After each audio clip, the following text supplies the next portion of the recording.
look at this Dream Fire team. Hello everyone, and welcome to Nanameh Guide. Nanameh is pretty simple to play, so let's get this covered quickly so you don't have to... Oh god. Oh. Who's gonna read all this? No one, that's who. So, to start with, Nanameh has two main orbs for movement. This would be yellow and blue orb. You will be able to fly around the stage very quickly by using both of these orbs. Red orb dashes straight towards the enemy, so be careful not to mix them up. Here you'll see the blue orb, and then the yellow orb. As you can see, her movement speed is much increased while this happens. Next up, you'll notice that she only has two combos. That's it, just two. You can also hold this attack, and this will increase your ultimate energy quite a bit, and it may be good for parrying since it hits quite often. Next off, you'll want to activate your ultimate, which will look like this.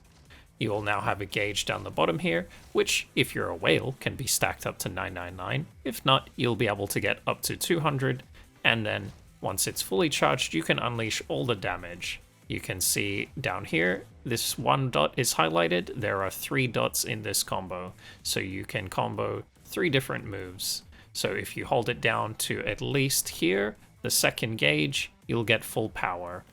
This will look something like this. There you go.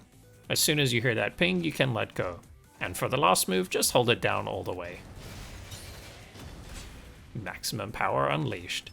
You can actually stay in this mode if you want and get a lot of destructive power. It can actually be used for attacking if you don't have live. As for Nanami's pet, it'll look something like this. It actually does come with some extra moves that are unique to Nanameh, kind of like how Rosetta's pet does. So if you want to have the full Nanameh experience, you'll want to get the pet. The pet will also suck enemies in a radius and cause them all to group up. Once you're finished destroying enemies in this mode with Nanami's power gauge, you can either just keep going because there's no reason not to, or you can trigger her actual ultimate. This will look like this.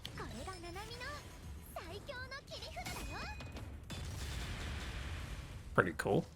So, the last thing you'll want to know about Nanameh is that if you hold dodge, instead of walking around like a big clunky robot, you can turn into a mech.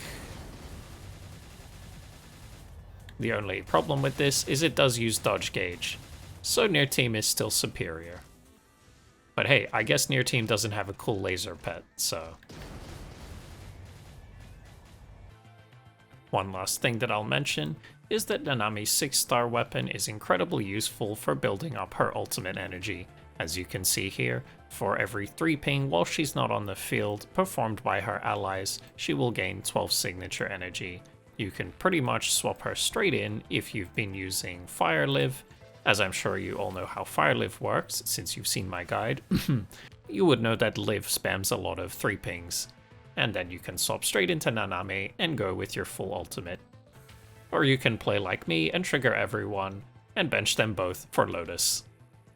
Yo, this is the easiest one to read so far, holy shit. Oh, I had to open my mouth, didn't I?